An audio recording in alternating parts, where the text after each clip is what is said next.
In this video, I'm going to go over how to use the Revolve command in Autodesk Inventor. So I have open in front of me a part file here, and you can see that I have a few sketches already made and ready to go. So the Revolve command can be found in our 3D Model tab. It's right beside the Extrude button here. So I'm going to left click on it to open it up, and it's going to open up this little properties box right here. So the first thing it asks for is the profile that we want to revolve. So what it's asking for is the shape that we actually want to spin around on an axis. So I'm going to select this rectangle first. This will be my first example. So I'm going to revolve this rectangle. Now the second thing it's asking for is the axes. So what it wants to know is, okay, now that you've picked your shape, what line do you want to spin this around on? So if I was to select the left side of my rectangle here, it would actually spin around this way if I could kind of mimic that with my mouse. If I pick the bottom line here, it would spin around top to bottom this way. So the axes you choose really defines what your revolution is going to look like. I'm going to select the top line of my rectangle.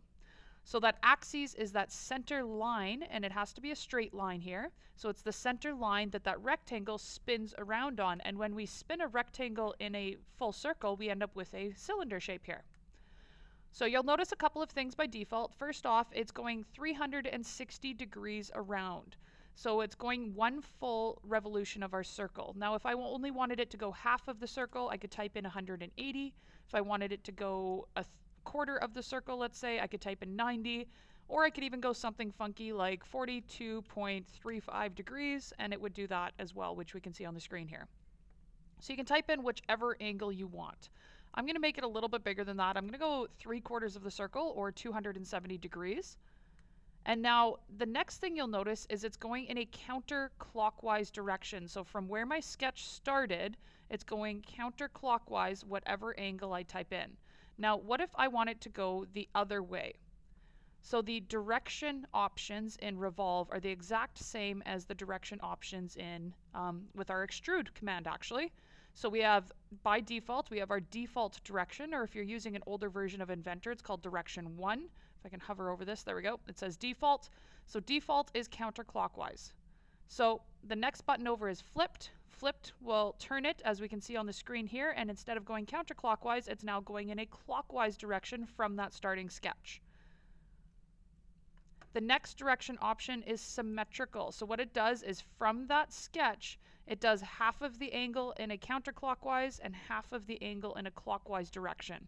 So we end up with something kind of like this, where the revolution is split on both sides equally of that sketch.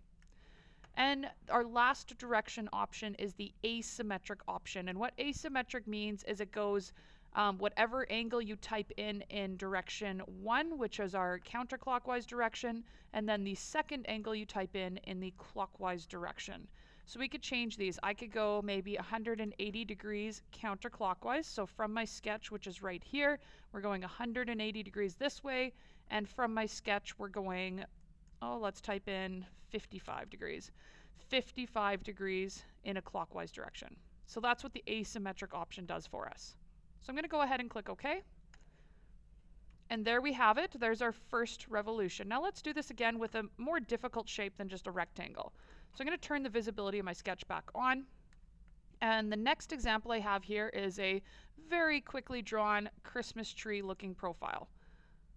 So I'm going to start my Revolve command. I'm going to select the profiles, and with this one I want to show you that you're not just limited to picking one profile at a time.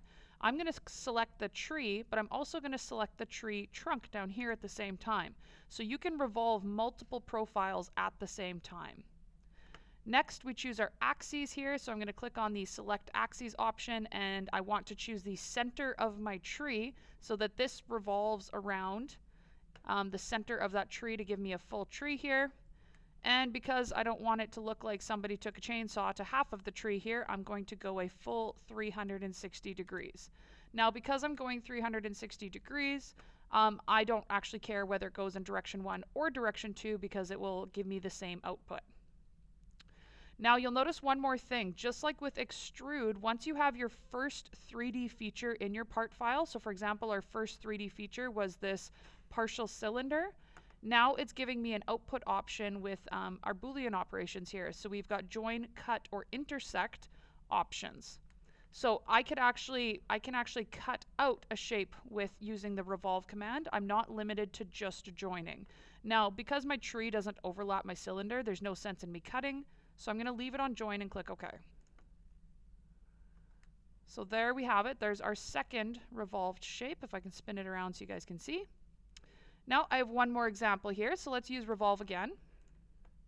So again, this time I have these two circles over here, and my axes, I've actually drawn in a vertical construction line here, and my axes is not at all connected to my profile. So with these first two examples we did, the axes was part of the profile. In this third example, the axes is going to be separate from the profile.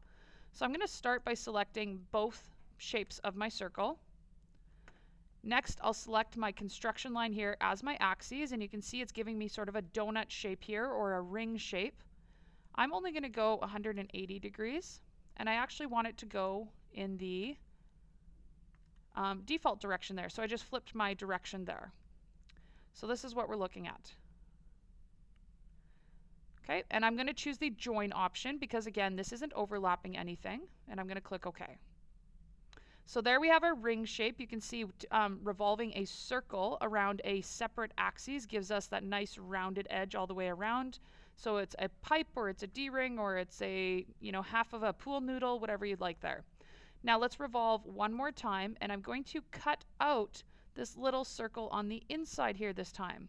So I've selected just this inner circle as my profile. I'm going to use the same axes.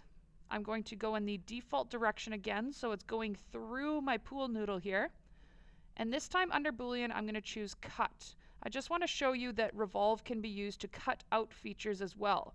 This is a really common thing when maybe chamfering a difficult corner. You can use revolve to revolve a triangle around a corner to chamfer the edge off, or if you just want to cut out a small feature from your design. So in this case, I'm cutting out this circle, and I'll go ahead and click OK. I'll turn off the visibility of the sketch now so we can see what it looks like. And there we have our three finish revolutions, or three finished shapes. And this guy right here, if I can spin it so you can kind of see the inside, you can see that we've cut out that inner circle using revolve. So revolve is not limited to just creating 3D shapes. It can also be used to remove volume. So that's how we use revolve in Autodesk Inventor.